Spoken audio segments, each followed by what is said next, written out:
मैं सच्ची कहानियाँ सुनाना पसंद करता हूँ, झूठ बोलने से बचता हूँ। मैं आपको 3-4 छोटी-छोटी कहानियाँ सुना रहा हूँ। ये सारी कहानियाँ सच्ची हैं, एक-एक प्रतिशत सच्ची हैं, पर मैं किसी का नाम नहीं लूँगा। जिनकी कहानी है उनका नाम नहीं लूँगा, उनकी प्राइवेसी का मामला है। पर हाँ, सच्ची कहानियाँ हैं। अच्छी बात है कि इन कहानियों के किरदार हम लोग नहीं बने, ईश्वर करे हम कभी ना बने, लेकिन कहानियाँ सच्ची हैं। जब मैं दिल्ली आया था 1990 में, मैं हरियाणा के एक शहर से, भिवानी से दिल्ली आया था पढ़ने के लिए। मेरे ड्रीम कॉलेज में हंसराज भी एक था, पर मेरा संयुक्त से मेरा एडमिशन जाकिर हुसैन में हुआ। मेरे अंक ठीक थे, यहाँ हो सकता था, पर मैं तो नई दिल्ली स्टेशन पे उतरा, बाहर निकला, पता लगा वहीं एक कॉलेज है, वहीं एडमिशन ले लिया मैंने। तो लोगों ने कहा कि यार कैंपस बड़ा अच्छा होता है। मैंने यार क्या फ़र्क पड़ता है, कॉलेज कॉलेज होता है, छड्डो, यही छड्डो में सिखाने आया हूँ आप लोगों को। ये ठीक है, स्टेशन से निकले वहीं कॉलेज है, मैंने घर जाना होगा तो आराम से कॉलेज से निकल जाएंगे, क्या रखा है कैंपस में। पर मेरा एक दोस्त जो मेरे साथ ही आया था उसी शहर से, उसने एडमिशन हंसराज कॉलेज में लिया। मैं और वो स्कूल के डिबेटर्स थे, डिबेटिंग में हम लोग स्कूल टाइम से काफ़ी एक्टिव थे। डीयू में आए तो यहाँ भी एक्टिव रहे। डीयू में मैंने करीब 5 साल डिबेटिंग की और मेरा ख्याल है कि लगभग 300-400 डिबेट्स मैंने जीती होंगी डीयू में, कुछ हारी भी होंगी, लेकिन मैंने खूब डिबेट, वो मेरा दरअसल दाना पानी था, रोजी रोटी मेरी वही थी कॉलेज के दिनों में। घर से पैसे मैं लेता नहीं था, मिलते भी नहीं थे, देना क्या था, मतलब ऐसी स्थिति भी नहीं थी उस समय मेरे घर में कि मिल सके। तो डिबेटिंग मेरा रोजगार था, एम्प्लॉयमेंट था, मेरा उससे काम चल जाता था आराम से। उसका भी चल जाता था, वो हंसराज से था, मैं जाकिर हुसैन से था। हम खूब डिबेट्स में मिलते थे। अक्सर ट्रॉफी या तो हम जीतते थे या वो जीतता था, कोई भी जीते रूम पे ही आती थी क्योंकि हम रूममेट्स थे, एक साथ ही रहते थे। वो मुझसे योग्यताओं के मामले में 21 था, बल्कि अगर वो 21 था तो मैं 15 ही रहा हूँगा या 12 रहा हूँगा, 22 या 21 तो नहीं रहा हूँगा, मुझसे बेहतर था योग्यताओं में, बड़ा अच्छा व्यक्ति था। ग्रेजुएशन के बाद मैंने एमए हिंदी साहित्य में एडमिशन लिया, जबकि बीए ऑनर्स हिस्ट्री में किया था मैंने। उसने तय किया कि वो कुछ और करेगा, प्रोफेशनल कोर्स करेगा, नौकरी करेगा, तो वो चला गया दिल्ली से। मैं दिल्ली में रहा। फिर मैं एमए के बाद तैयारी करने लगा यूपीएससी की। तब तक मैं यूजीसी जेआरएफ कर चुका था। पहला अटेम्प्ट दिया, प्रीलिम्स हो गया। मेंस मेरा 96 के मेंस की बात कर रहा हूँ, मेंस शुरू होने वाला था, 2 दिन रह गए थे। करीब 10 दिन पहले वो मेरे पास आया हुआ था दिल्ली में, मिलजुल के अच्छे से बात कर गया था। उन दिनों उसका एक प्रेम संबंध कहीं हमारी ही एक मित्र के साथ चल रहा था। हम सब दोस्त थे, तो उनमें से 2 लोगों का आपस में एक अफेयर था। मुझे नहीं पता क्या हुआ, लेकिन मेरे मेन एग्ज़ाम से 2 दिन पहले रात को 12 बजे एक फ़ोन आया और ये बताया गया कि मेरे दोस्त ने फंदा लगा के अपनी जीवन लीला समाप्त कर ली है। वो दिल्ली से दूर था कहीं, और जिस व्यक्ति के बारे में मेरी राय ये थी कि उतना जीवट वाला व्यक्ति कोई हो नहीं सकता, जो ज़िंदगी से हार सकता ही नहीं, जिसके होने से कई लोग हमेशा जीता हुआ महसूस करते हैं, वो चुपचाप एक बंद कमरे में ज़िंदगी से हार गया। मैं आज तक नहीं समझ पाया कि ऐसा कैसे हुआ। बाद में टटोला, उसके पेरेंट्स से बात हुई, भाई से बात हुई, उन्होंने उसकी याद में एक सोशल वर्क शुरू किया ताकि किसी और बच्चे को ऐसा ना करना पड़े। तो जो हल्का हल्का अनुमान हुआ वो ये कि शायद कुछ ऐसा था रिलेशनशिप में जो नहीं संभल पाया था, और रिश्ता टूट ना जाए इसका दबाव बहुत ज़्यादा था, और वो दबाव झेल नहीं पाया। इस उम्र में ऐसा फेज़ आता है, कई बार आता है। ये एक कहानी है, हंसराज कॉलेज से ही जुड़ी है, इसलिए मैंने सोचा कि वहीं से बात शुरू करूँ। नाम जैसा कि मैंने कहा मैं नहीं बताऊंगा, तो नाम बताने का मतलब भी नहीं। और वो जिसकी मैं कहानी सुना रहा हूँ, आप लोगों के जन्म से पहले की बात है। आप तो सब 21वीं सदी वाले बच्चे होंगे ना, जेन ज़ी होंगे आप सब लोग, तो ये तो बहुत पुरानी बात है। एक दूसरी कहानी सुनाता हूँ। मैं आपको 2-3 कहानियाँ सुनाऊंगा, फिर उन सबका सार निकाल लेंगे एक साथ हम लोग। दूसरी कहानी ये है कि जब मेरा सिलेक्शन हो गया 97 में, मतलब 96 अटेम्प्ट में पहली बार में मेरा सिलेक्शन हो गया था, मैं एक्सटेंशन लेके तैयारी कर रहा था और डीयू में मैं पढ़ा भी रहा था उस समय। तब मैं शायद डीएवी कॉलेज में था या अग्रसेन को, मैं 2 जगह पढ़ा है डीयू में, तो उनमें से किसी कॉलेज में पढ़ा रहा था उस समय में। तो उस समय एक लाइब्रेरी है कैंपस में ही, सेंट्रल रेफरेंस लाइब्रेरी, आप जानते होंगे, CRL बोलते हैं, जो विवेकानंद जी की स्टैचू है उसके सामने ही वो लाइब्रेरी है। उस लाइब्रेरी में नीचे सब बैठ के पढ़ते हैं और टॉप फ्लोर पे रिसर्च फ्लोर है जहाँ MPhil PhD वाले बच्चे पढ़ते हैं। मैं उस समय शायद PhD कर रहा था या MPhil खत्म हुई थी, वहीं बैठता था, पढ़ता था रोज़। कई दोस्त पढ़ते थे हम लोग वहाँ। हम सुबह 8 बजे लाइब्रेरी खुलते ही वहाँ घुसते थे, रात को 1 बजे निकलते थे लाइब्रेरी बंद होने के समय। तो वहाँ एक छत थी, छत पे छोटी सी कैंटीन थी जहाँ हम लोग जब जब बोर होते थे दिन में 3-4 बार जाके चाय पीते थे। चाय पी ली, बिस्किट खा लिया, थोड़ी गप्पे मार ली, वो सब वहाँ करते थे। तो वहाँ मेरे बहुत सारे दोस्त थे, उनमें से कई लोग अब बहुत सीनियर सिविल सर्वेंट्स हैं, कुछ लोग प्रोफेसर्स हैं डीयू में। 2 बच्चे थे मुझसे जूनियर, 3-4 साल जूनियर थे, बड़े प्यारे बच्चे थे। मुझे उस समय तक पढ़ाई लिखाई का शौक अच्छा खासा हो गया था, तो वो रोज़ मेरे साथ बैठते थे केवल बात करने के लिए। किसी मुद्दे पर बहस करनी है तो बहस होती थी, समझते थे। फिर मुझे पता लगा कि वो दोनों रिलेशनशिप में हैं, रिश्ते में हैं, दोनों ने शादी भी कर ली। उनकी योजना डीयू में पढ़ाने की थी या सिविल सर्विस की भी थी, शायद, पता नहीं। मेरा इंटरेक्शन बहुत ज़्यादा उसके बाद रहा नहीं उनसे, क्योंकि मैं सर्विस में चला गया था। इतने जिज्ञासु बच्चे थे दोनों, इतने जिज्ञासु कि उनसे मिलकर तबीयत खुश हो जाती थी, कि हर चीज़ जानने का मन करता था उनका, हर विषय पढ़ने का मन करता था। एकदम जीवन से भरे हुए बच्चे, आंखों में चमक ऐसे। फिर दोनों की शादी हुई तो मैं शादी में जा नहीं पाया, क्योंकि मेरा रिश्ता सिर्फ लाइब्रेरी में 1 घंटा गप मारने वाला था, उससे ज़्यादा था नहीं रिश्ता उनके साथ। फिर सुनता रहता था कि मैं सब बढ़िया चल रहे, पढ़ाई कर रहे हैं, तैयारी कर रहे हैं। इंटरकास्ट मैरिज की उन लोगों ने, खूब हंगामा हुआ, दोनों घर में तलवारें खिंच गई, किसी तरह से तलवारें संभाली गई, मैनेज हुआ, दोनों साथ रहने लगे। और फिर 3-4 साल के बाद एक दिन मैंने खबर सुनी कि उस बच्ची ने फंदा लगा के जीवन लीला समाप्त कर ली। ये बात भी दिल्ली विश्वविद्यालय की है, उस दौर के सब लोग इस कहानी को जानते हैं। मेरे ख्याल से ये दोनों कहानी आपके प्रिंसिपल मैडम जानती होंगी, नहीं ध्यान कर पाएंगे तो मैं उनको जैसे नाम बोलूँगा अकेले में वो तुरंत समझ जाएंगे मैं किसकी बात कर रहा हूँ। मैं आज तक नहीं समझ पाया कि ऐसा क्या हुआ होगा। तो बाद में अनुमान जो हुआ वो ये, इंटरकास्ट मैरिज, परिवार का दबाव, समाज का दबाव, आपस के दबाव, टॉक्सिक रिलेशनशिप, अंत में उस दबाव को न झेल पाना और जीवन समाप्त कर देना, ये हुआ।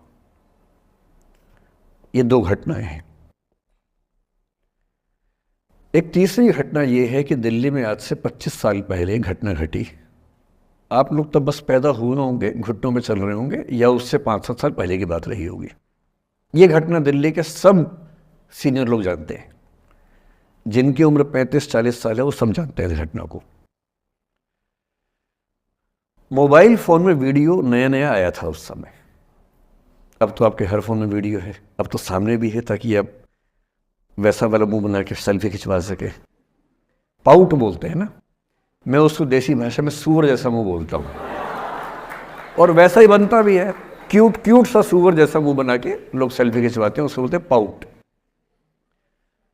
तब तो कैमरा फ़ोन में पहली बार आया था, तब लोग अभ्यस्त नहीं थे। अब जैसे आप लोग कितने अभ्यस्त होंगे, हम भी होने लग गए अब हम किसी से बात करते हैं तो हम ये एज्यूम करके चलते हैं कि उसने फ़ोन में कुछ ना कुछ ऑन कर रखा होगा, या तो आवाज़ रिकॉर्ड करेगा या वीडियो बनाएगा। तुम कितने केयरफुल होकर बोलते हैं, कितने कॉन्शियस रहते हैं। और सर्विलांस सोसाइटी की सबसे बुरी बात यह है कि हम हमेशा चौकन्ने रहते हैं, हम सहज हो ही नहीं पाते। सहज रूप से 2 लोग बात कर लें, हो ही नहीं पाता। तो मैं तो अपने ऑफिस में कई बार ऐसा करता हूँ, जब हम 3-4 लोग बैठते हैं इनफॉर्मल बातचीत के लिए, हम सब अपना अपना फ़ोन कमरे के बाहर छोड़ के आ जाते हैं, फिर 2 घंटे बात करते हैं, इस भय से मुक्त होके कि कहीं कोई रिकॉर्ड तो नहीं कर रहा। ये हालत है आज की। उस ज़माने में तो फ़ोन थे। मोबाइल फ़ोन आया था भारत में लगभग 1995 के आसपास पहली बार। बड़ा महंगा था, 16 रुपये प्रति मिनट इनकमिंग, 16 रुपये प्रति मिनट आउटगोइंग, ये रेट से उस समय। और फ़ोन वो थे जिनसे आप कील भी ठोक सकते हैं, वैसे वाले फ़ोन थे, बटन वाले फ़ोन थे। नोकिया एक कंपनी थी, उसके फ़ोन हुआ करते थे। उसके 4-5 साल के बाद क्या हुआ, पहली बार किसी कंपनी ने फ़ोन में कैमरा लगा दिया।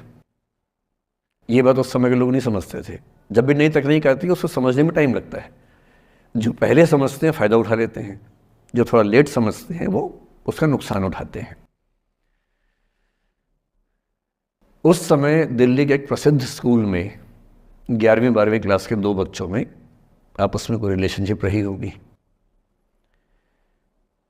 वो दोनों किसी ऐसी सिचुएशन में थे जो सिचुएशन बहुत ही प्राइवेट किस्म की थी, बहुत निजी किस्म की थी, जिसको पब्लिक नहीं कर सकते। कुछ फिजिकल रिलेशनशिप जैसा मामला था। उस दुष्ट लड़के ने लड़कों के इतिहास को कलंकित, लड़कों का इतिहास वैसे भी कलंकित ज़्यादा है, उसे और कलंकित करते हुए उस पूरे सिचुएशन का वीडियो बना लिया। ऐसे मामलों में दुर्भाग्य है, मैं लड़का हूं इसलिए लड़के पवित्र थोड़ा ना हो जाएंगे। लड़का है, इतिहास कलंकित तो है, उसका वीडियो बना लिया और दुष्टता का चरम स्तर निभाते हुए वो वीडियो अपने एक दोस्त को शेयर कर दिया। ये कहे कि किसी और को दिखाना मत, जैसा कि होता है अफवाहों की दुनिया में। हर अफवाह एक व्यक्ति एक को ही बताता है, ये कह के किसी और को मत बताना, और अगला व्यक्ति भी अगले को यही कह के बोलता है किसी और को मत बताना। और इस तरह से पूरे शहर को खबर होती है और सबको लगता है कि सिर्फ मुझे पता है। वो वीडियो फैल गया। नए नए फ़ोन आए थे, पर वो फ़ोन कम लोगों के पास थे, कैमरे वाले फ़ोन। तो फ़ोन से कितना फैलता, ज़्यादा नहीं फैला। लेकिन उस समय दिल्ली की एक कुख्यात मार्केट हुआ करती थी, पालिका बाज़ार, अभी भी है, पर तब वो कुछ और कामों के लिए कुख्यात हुआ करती थी। अब तो कपड़े मिलते हैं, तब कपड़ों के साथ कई चीज़ें और मिलती थी वहाँ। जैसे गंदी फिल्मों की सीडी चाहिए हो तो वहाँ मिलती थी, ग्रे मार्केट में, चोरी छिपे। इस वीडियो को सीडी में कन्वर्ट करके लोगों ने वहाँ से खरीदा, लाखों करोड़ों की संख्या में। नए नए टेलीविज़न चैनल प्राइवेट आए थे, और प्राइवेट टीवी चैनल को खबरों की भूख इतनी होती है कि वो खबर के लिए जान दे सकता है और जान ले भी सकता है किसी की। 24 घंटे इस खबर पे, इस चीज़ पर खबरें चल रही थी सारे चैनल्स में कि ये वो लड़का है जिसने ऐसा किया, ये वो लड़की है, ये वो स्कूल है, इस स्कूल की प्रिंसिपल से बात करेंगे, इससे बात करेंगे। वो जो बच्ची थी जिसकी इसमें कोई गलती नहीं थी, सिवाय इसके कि वो किसी एक लड़के से प्रेम करती थी, जो कि उस उम्र में बच्चे कर बैठते हैं। इसके लिए बहुत चिल्लपौनी मचानी चाहिए। बच्चों को आप हर बात पे अपराधी नहीं मान सकते। उस बच्चे की गलती सिर्फ इतनी थी कि उसने अपने दोस्त पे भरोसा किया, जो भरोसे के लायक था नहीं। वो नीच किस्म का व्यक्ति था जिसने उस संबंध की गरिमा को समझा नहीं। उस बच्ची के घर के बाहर 24 घंटे न्यूज़ चैनल से कैमरे खड़े रहे। घर से कोई भी निकले 50 कैमरे पीछे, आप बताइए आपकी बेटी कैसी है, आप बताइए आपकी बहन कैसी है। अंत में उस पिता ने अपनी बच्ची को इस देश से बाहर भेज दिया। उसके कुछ दिन बाद की जो खबर टीवी चैनल से नहीं दिखाई, उसके पिता ने आत्महत्या कर ली। ये तीसरा इंसिडेंस है। ये सारी खबरें सच्ची बता रहा हूं मैं, इनमें से एक भी झूठ नहीं है। झूठी कहानियों से मोटिवेशन दिया जा सकता है, मैं जानता हूं, पर जब सच्ची कहानियां हैं तो मैं झूठ क्यों बोलूं? सारी सच्ची कहानियां बता रहा हूं मैं आपको। एक चौथी कहानी जो आप में से कई लोगों की होगी। मेरा एक स्टूडेंट है, सिविल सर्वेंट है, सीनियर लेवल पे है, करीब 40 साल का है। उसने आज तक शादी नहीं की। क्या उसकी शादी करने की इच्छा नहीं थी? पूरी इच्छा थी। फिर क्यों शादी नहीं की? भाई कुछ लोग तो होते हैं कि शादी करनी ही नहीं, कोई मिशन है। योगी जी है, मोदी जी है, ठीक है, उनका तो मिशन है। ममता जी है, उनका मिशन है। पर जिसका जीवन में ऐसा कोई मिशन नहीं है और जिसको प्रेम करने का मन भी करता हो, वो तो शादी करता है आमतौर पे। उसने शादी क्यों नहीं की जानते हैं? जब वो 25-26 की उम्र में था, जब वो मेरा विद्यार्थी भी था, एक दिन मेरे पास आके बोला कि सर एक बात करना चाहता हूँ। मुझसे मेरे स्टूडेंट्स ऐसी बातें खूब करते हैं पर्सनली आके, अब तो मैं टाइम कम दे पाता हूँ, पहले तो ये सब होता रहता था क्लास के अलावा। एकदम रोता हुआ आया, आंखों में आंसू भरे हुए बहुत सारे। अरे क्या हो गया भाई? तो फिर उसने किसी का नाम बताया कि सर वो ही मेरी स्टूडेंट थी, कि सर उसके साथ रिलेशनशिप थी, उसने धोखा दिया है मुझे। अच्छा, धोखा देने वाली कहानियाँ मुझे बहुत अपील नहीं करती। मेरा मानना है कि दोनों पक्षों की गलतियाँ होती हैं। आप केवल अपने पर्सपेक्टिव से सोच सोच के धोखा करते रहते हैं, ऐसा थोड़ा ना होता है भाई। कुछ तो मजबूरियाँ रही होंगी, कोई यूं ही बेवफा नहीं होता, कुछ तो वजह होगी ना। आप थोड़ा उसकी वजह, उसका भी तो, उसकी कहानी भी तो सुनिए। और मैं जब जब दोनों कहानियाँ सुनता हूँ मुझे लगता है कि मामला ग्रे है। आप किसी एक पे उंगली उठा ही नहीं सकते कि इसने ऐसा किया। दोनों की गलतियाँ होती हैं, ऐसा थोड़ा कि एक की होती है। बहरहाल इन भाई साहब को ऐसा लगा कि धोखा हो गया उनके साथ। तो मैंने कहा चलो कोई बात नहीं यार, हो गया तो हो गया, तू नहीं कोई और सही, ऐसा क्या है। इतनी बड़ी दुनिया है, 8 अरब की आबादी अब है, उस समय भी 6-7 अरब तो थी। मैंने कहा 3.5 अरब 350 करोड़ में कोई तो होगी तुम्हारे लिए, ऐसा क्या है, कोई और देखेंगे। पर वो थोड़ा ज़्यादा सेंटिमेंटल था उस समय। धीरे धीरे पता नहीं उसके मन में क्या बैठ गया, उसके मन में ये बैठा कि दुनिया की सारी लड़कियां धोखेबाज होती हैं। ऐसे मूर्खों की कमी नहीं है दुनिया में, ऐसे बहुत मूर्ख हैं। दर्शन की दुनिया में इसे अवैध सामान्यीकरण कहते हैं, इलिसिट जनरलाइजेशन। इसका मतलब बहुत छोटे सैंपल के बेस पे ये समझ लेना कि ये थियरी पूरे ब्रह्मांड पर लागू होती है। एक लड़की ने धोखा दिया, मान लीजिए धोखा दिया, धोखा इसने दिया कि उसने दिया कि किसी ने दिया, जो भी कहानी हो, एक सैंपल से ये मान लेना कि सब ऐसे होते हैं। और उसके बाद से उसने कम से कम 10 बार कोशिश की, 10 लोगों से मिला, बातचीत की शादी के लिए। डेटिंग तो क्या करेगा 40 की उम्र में, लेकिन हाँ बातचीत करके देखा कि शायद रुचियाँ मिल जाएं, स्वभाव मिल जाए तो शादी के बारे में सोचें। हर बार 3-4-5 मीटिंग के बाद वापस हट जाता है। अब तो मैंने पूछना बंद कर दिया है। जब तक मैं पूछता था, बोलता था कि सर 3-4 मीटिंग के बाद लगता है कि ये भी वैसी ही है। मैंने कहा भूल जाओ भाई, उससे भूल जाओ, बात खत्म हो गई। उसके बच्चे घूम रहे हैं आजकल स्कूल में, अब तुम कम से कम शादी तो कर लो। वो भाई साहब आज तक अकेले हैं, और अब तो बाज़ार में मूल्य भी कम हो गया उनका, अब विकल्प भी ज़्यादा नहीं मिलते हैं। अब जो विकल्प मिल रहे हैं वहाँ उसकी रुचि और कम हो गई है। तो पूरी संभावना है कि वो जीवन अकेले ही गुजरेगा अब उसका। एक अंतिम एग्जाम्पल देके फिर मैं निष्कर्ष की तरफ बढ़ूँगा। मैं एक IAS ऑफिसर को जानता हूँ, 2 IPS को जानता हूँ, बहुत योग्य लोग, देश के सबसे अच्छे संस्थाओं से पढ़े हुए लोग, प्रॉपर IAS प्रॉपर IPS में नौकरी करने वाले लोग, और इन तीनों ने अपना जीवन समाप्त कर लिया नौकरी में रहते हुए। क्यों? क्योंकि नौकरी और घरेलू जो दुविधाएं थी उनको झेल नहीं पा रहे थे, ना झेल पा रहे थे, ना भूल पा रहे थे। लेट गो नहीं कर पाए तो गिव अप कर दिया। और इसलिए मुझे अक्सर लगता है कि जितनी चीज़ें हम सिखाते हैं बच्चों को, हिस्ट्री, इकोनॉमिक्स, लिटरेचर, वो सब ठीक है, उनका भी महत्व है। शायद उससे ज़्यादा महत्व इस चीज़ का है कि ये समझें कि अपने इमोशंस को कैसे मैनेज करना है।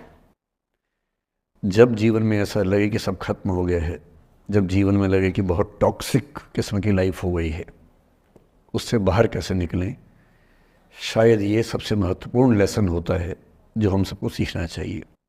मैंने कहीं से सीखा नहीं है, ना मैंने ऐसी किताबें पढ़ी हैं। हालांकि मैंने 2 किताबें मंगवाई हैं पिछले हफ्ते, पढ़ी नहीं है अभी तक, तो मैं किताबों के बेस पे नहीं जानता कैसे सीखते हैं, लेकिन ज़िंदगी से तुम सीख सकते हैं। इन कहानियों का सबका एक ही सार है, वजह अलग अलग है। एक व्यक्ति ने इसलिए अपना जीवन समाप्त किया कि वो रिश्ता उसके हाथ से छूट रहा था। एक ने इसलिए जीवन समाप्त किया कि रिश्ता बन गया था पर समाज के दबाव, घर के दबाव मैनेज नहीं कर पाए। एक ने ज़िंदगी भर शादी नहीं की सिर्फ इसलिए कि वो पुरानी यादों को भूल नहीं पाया। अरे एक बार गलती हो गई तो हो गई, आगे तो संभावना जीवन में है भाई, क्यों इतना हावी रखना उसी दिमाग के ऊपर। कुछ लोग देश की सबसे अच्छी नौकरी में होकर हर पैमाने पर सफलता की हर कसौटी पे खरा उतरने के बाद जीवन नहीं बचा पाए, क्योंकि दूसरों की नज़र में आप बहुत सफल हो जाए, अपनी नज़र में शून्य हो, तो फिर जीवन कैसे बने, जीवन कैसे बचे। इन सारी कहानियों का मूल भाव एक ही है, अगर आप खुद को हैंडल नहीं कर सकते तो दुनिया को क्या हैंडल करेंगे। दुनिया को हैंडल करने से पहले खुद को हैंडल करना सीखना पड़ता है, और उसका सबसे आसान जो रामबाण उपाय है उसको बोलते हैं द आर्ट ऑफ लेटिंग गो, जाने दो।